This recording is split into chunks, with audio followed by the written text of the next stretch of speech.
Okay, Brett, we're back again with another one of your Parberyisms. Hello, Brett, by the way. Yeah, I'm curious to see what this one's going to be. Yeah, so just in case anyone missed any previous episodes, a Parberyism is my little term for a little quote or idea or concept that I've scribbled down over the years of working with Brett in the Performance Writers programs, especially our gold program, where Brett's always dropping what we call gold nuggets in there. And I jot them down and scribble around them with a big circle and think to myself, I'm going to come back to this idea at a later date and talk to Brett more about this. And this is the platform to do that. So I've got a whole bunch of Parberyisms. And what I do each episode is just give Brett one completely unannounced. He has no prep time and see what we come up with. Yeah, you circle back and then make me accountable for it, which is Exactly. that's why I end up in a cold sweat That's around this it. time every week. So, actually, in our first episode, we had a concept around time because our Parberyism for that one was nothing beats time in this sport, something around those lines. And we're going with a time theme again, Brett. The theme today, or the Parberyism today, is the best riders create time in the test. Okay? The best riders create time in the test. What are your first thoughts? Do you remember saying this Parberyism and what you might mean by that? Yeah, I do. Look, it's referring to one of the important factors of the half halt, and those who are in performance riders will know that I'm always on about the half halt. I'm always talking about the importance of the half halt. This sport is all about the half halt. The pace gets better when you get the half halt right. How often I emphasize and stress the importance of a half halt, and this was just another one of those examples of drawing the parallel between our sport and all the other sports that are out there. And here we are in Australia in January, and in January we all become tennis experts, tennis aficionados and experts here in Australia when the AO is on, the Australian Open. And you'll notice the same thing shines through in the quality tennis players. The quality tennis players always appear like they have more time than the opposition, and it's to do with how to create time. Whether it's a good cricketer, a good rugby player, or a soccer player, or a tennis player, basketball, doesn't matter. The aura that gets built around creating time for yourself, and those gentle pauses in motion to rebalance are what creates the time. And in our sport, we call it the half halt.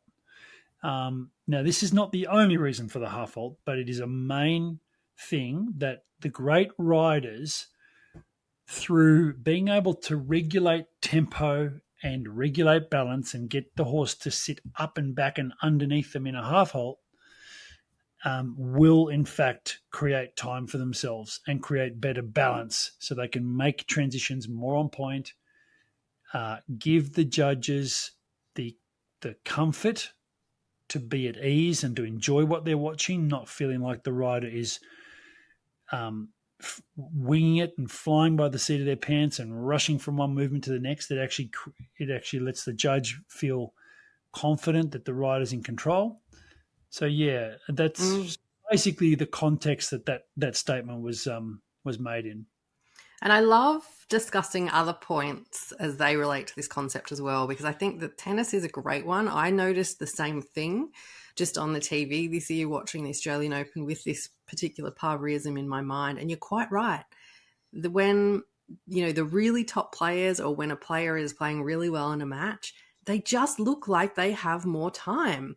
It looks, the ball is going just as fast, but somehow they've created more time for themselves, whether it's being in the right balance, just like we want our horses, or, in positioned themselves in the right place in the court. Can we go a little bit more into what this looks like? Like, how can we spot a rider that is good at creating time for themselves in the test? Yeah, look, I mean, it'll look like the appearance will be that the rider doesn't look rushed. Everything looks in balance. The rider is riding each movement from point to point, and the horse never looks like it's taking a faster, quicker, unbalanced step. The rider is riding with the anticipation of what they have to do about 20 meters ahead of themselves. So even though they're in a movement, they might be anticipating what's going to happen in 20 meters time, and they're starting to get the horse prompted and cued to the half halt so that when they finish the movement, they look like they're already ready for the next movement, if that makes sense. So the half halt and the anticipation of the rider of what is coming, and let me just branch off there, the fact that dressage is done in a 60 by 20 meter rectangle also makes it that we go from straight lines and diagonal lines, so and lateral work, to quite sharp corners. So if there's anything that's going to cause a horse to lose balance quicker than anything else, it's going from one position into a sharp corner. And if that horse has not been prepared and with a half halt made and balanced, that horse will lose balance in the corners. So it to a trained eye, the rider who's riding, creating time, making the half halts in the right moments, keeping the horse balanced, it sticks out. It's very obvious to see because it'll show up in the movements, it'll show up in some of the lines of the tests, and it will particularly show up in the corners. So that's where it is. But to do this and to be able to create the time, you have to master the half halt, and that's what I'm trying to get at with the riders in the program. Is what are the ingredients of the half halt? Now, there's probably another podcast, but the half halt is it is what makes dressage happen. It is the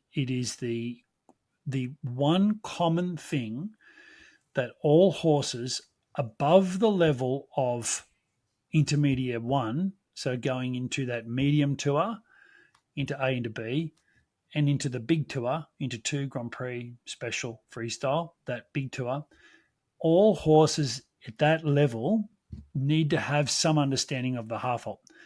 There's an argument at small tour, you need to have the half halt too, but I've seen plenty of horses that don't really get the half halt do a small tour test. Because the only real test of collection in the small tour test is the pirouettes and the walk pirouettes and canter pirouettes. The trot work is all sort of forward and going. But the half halt is the major tool that's involved in collection, and dressage is all about collection. Collection is the holy grail when it comes to dressage, and that's what we're all trying to achieve, and that's actually quite difficult, even though I'm speaking like it's some easy thing to do. And the half halt and mastery of the half halt is the most difficult part of the sport, and it's the reason why the same old faces end up in the Grand Prix. It's only occasionally you'll see a new face or a new combination entering the Grand Prix level and the same old faces end up at Grand Prix because those are the people who have mastered the half halt. Okay.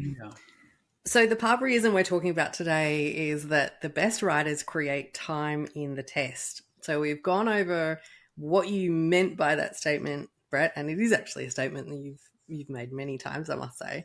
We've talked about what that actually looks like in the context of the test and how it's achieved through a mastery of the half halt. Now, what about what it feels like to you when you're riding? Do you have a sense at the end of a test that you've done a good job of all those things that you were talking about that goes into that feeling of having time in the test, that you've used the half hold in the appropriate spaces, that you've been thinking ahead 20 meters? What does that feel like? Yeah, well, the one thing with spending so much time in the sport is you do start to react a little more automatically in a test. So there's definitely certain cues that I've created over the years for myself, which now are ingrained and inbuilt in me. Some horses are able to respond properly. So when I'm on a young horse, for example, doing a young horse class, I'll find myself doing making the half halt before the corner to look like I'm creating time and blah blah blah. And that horse just doesn't have the strength to come back and get off the ground. And I can go, and I feel that, oh, okay, that's right, I'm on a young horse. So the cues are in me, and part of my riding repertoire of the riding the test isn't to do this. It's just that some horses can do it. So then it's what I have to do at home to build this half halt, and a half halt that doesn't shut the horse down. It actually gets the horse up off the ground and gets them, like, makes them look lighter and more elegant and more active. That's the thing that I have to train at home, so I can go to the test and do these things. And when I'm trying to give the impression to the judge that I have got all the time in the world. You sit back there, judge, and you enjoy this picture. I'm going to show you everything I'm doing with regard to setup, doing the movement, foot perfectly, hitting all of my tangent points as best I can, making all my correct flexion and bends and all these things. And I'm trying to give the judge this impression. I want you to sit back and enjoy it, and and buy myself time. So if I feel like, I haven't quite got this thing set up just yet, I need another split second. It's amazing what a split second will give you in a dressage test. But I need to wait here. I need to actually come into this corner a little deeper, wait, and just buy myself a little bit of time to get something set up or calm something down, whatever it might be. So the feeling I'm after is this feeling of, I'd like to say pause, but everything's still moving. Like the horse is still moving. So the actual pause that I'm talking about, it's not a stop, or it's not where the horse changes rhythm or changes anything. As a matter of fact, I want it to be invisible to everybody else on the outside.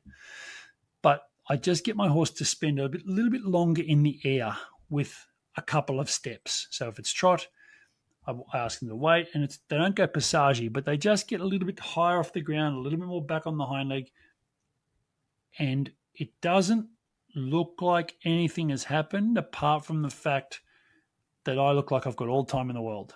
Yeah. So it's subtle. It's so subtle. What's the opposite then? What does it look like when we're not achieving that sense of having all the time in the world? Well, I've done plenty of tests that didn't have half halts. And it's funny, like when I was like fairly successful, and I can remember one of our really good coaches saying to me, "Oh yeah, watched your test. You need to make more half halts." And look, it must have had an impact on me because I remember it. But I remember thinking at the time, oh, what do they mean by that? And now I know exactly what they meant by that. Right. And they were absolutely right. Like, I did need to make more half halts, and I wished they'd probably elaborated on that at the time. It would have saved me a lot more mistakes. But what it is, it comes down to the intention of the rider. So my intention at that time, where I was riding through tests and not really sort of taking the time, I just thought that riding forward was creating expression. Yeah, I thought that the more power and energy I was putting into this horse, the more expressive and the more exciting. And well, I think lots of us riders think that for sure. Well, I was wrong, because what was happening is I was riding my horse into positions where the horse couldn't keep balance. And then when the horse couldn't keep balance, what do? They put their feet on the ground, right? They put their feet down faster. And when the horse puts its feet down faster in dressage, they lose rhythm, or they don't get off the ground and look like they're elevated. So I was thinking I'm creating all this energy and, this is wonderful, and they're going to love this. But really, I was putting my horse in positions where the horse could only put its feet on the ground, and then wondering why I was then couldn't do an extended trot from the marker. How come I was getting like I could feel there were rhythm mistakes, and not getting the scores that I would have liked. And had I have been riding the exact same horses today with the knowledge that I have now, and I've had for some time now, but I'm sure I would have gotten another few percent just on being more clever with how I was riding the test, just purely on this basis, giving myself time by creating the half halt. And I do want to drill down further on this half halt thing, by the way. But yeah, I would have just made such a better job of it at the time had I have known. Yeah. In one of our programs, we actually have a whole lesson devoted on the concept of impulsion versus speed. That's what comes to mind for me, hearing you talk about when, us riders, we all do it, get a little bit mixed up in trying to achieve that bit of expression and energy, but it not quite going in the right direction. Yeah. I often see it with younger riders, because they are wanting to get the horses expressive, and they're seeing the videos on YouTube and these days and on Facebook and Instagram.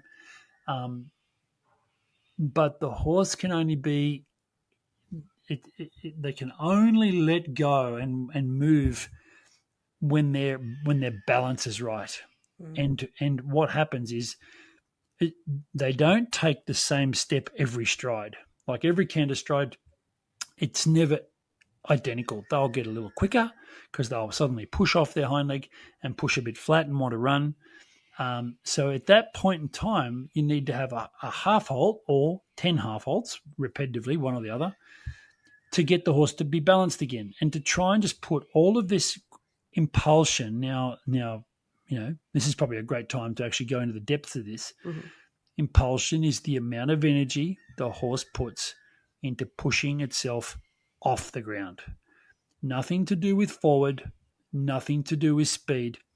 It's the amount of effort and energy the horse puts into pushing off the ground. Like boom. Like if I was standing and I wanted to really spring off the ground, that's impulsion. So sometimes it needs to be ridden forward like that, pop up, let's go, to create a reaction. But the reaction is not actually impulsion. That's just to get a reaction. The idea is to then come back, try and create the same thing, the reaction, but have it within balance so you can create impulsion.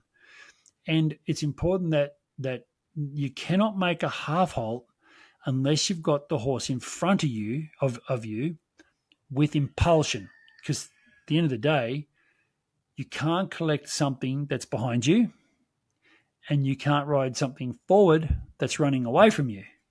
So the horse has got to be in front of you and in your rhythm or in your half halt.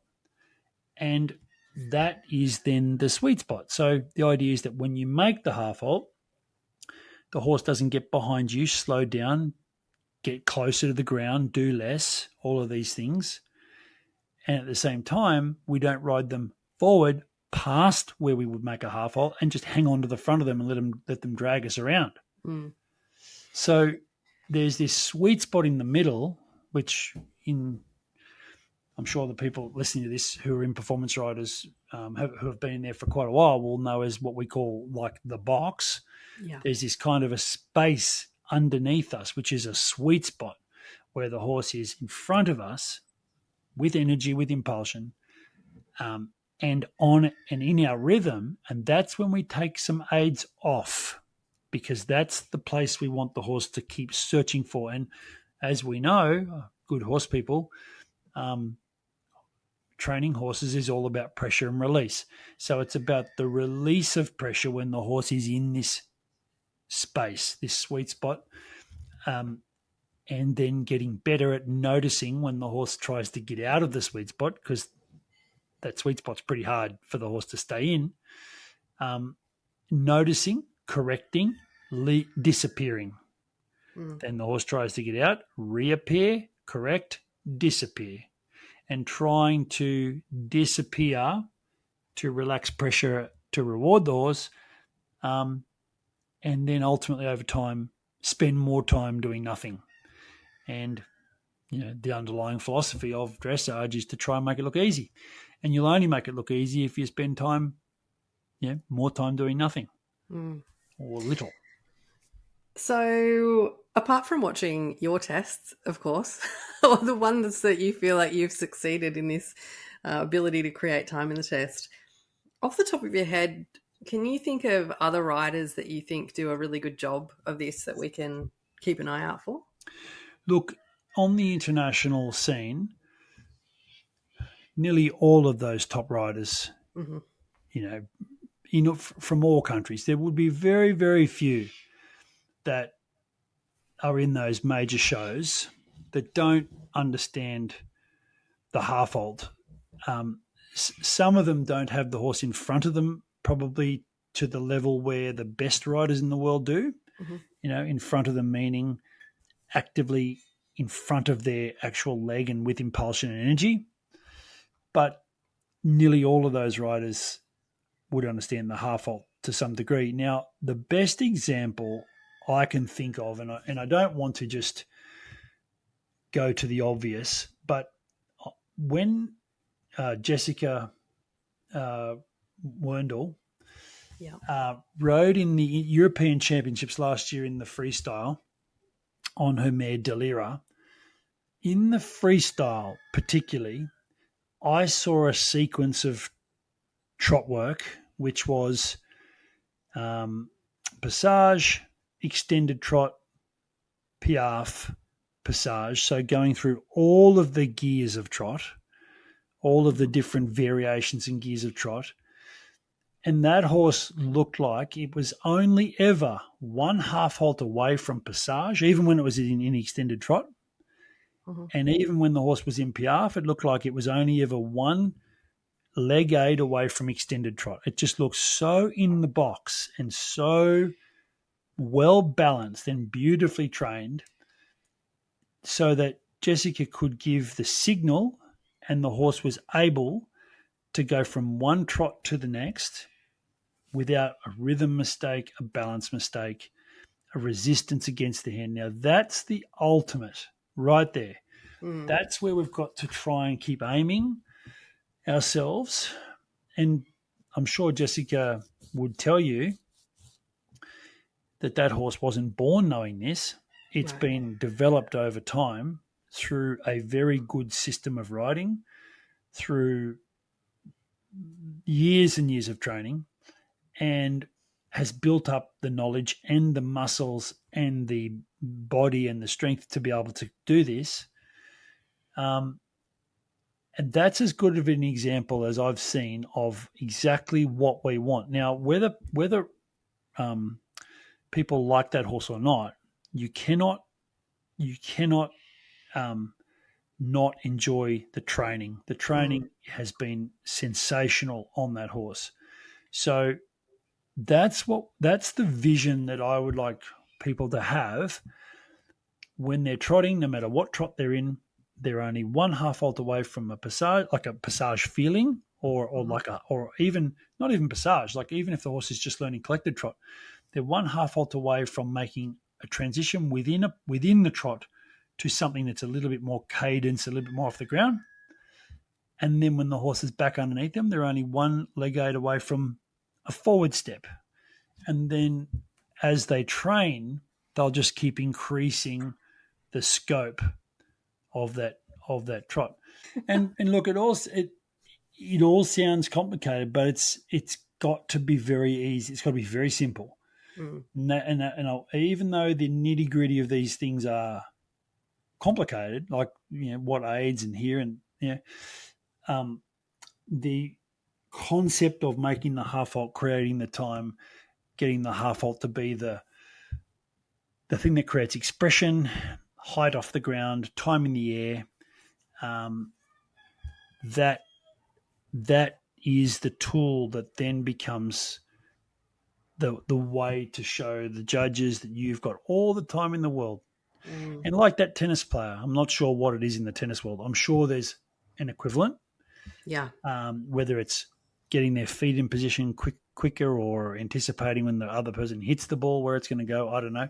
But there's a reason why some players have more time than others. And it would be something similar. It'd be to do with balance. It'd be to do with timing. It'd be to do with some form of anticipation. And you'll notice that all top sports people and even, to be honest, top businessmen just generate this aura of time. Yeah. All the time in the world. Well, thank you, Brett, and I look forward to catching up again soon for our next Parberyism. Look forward to it.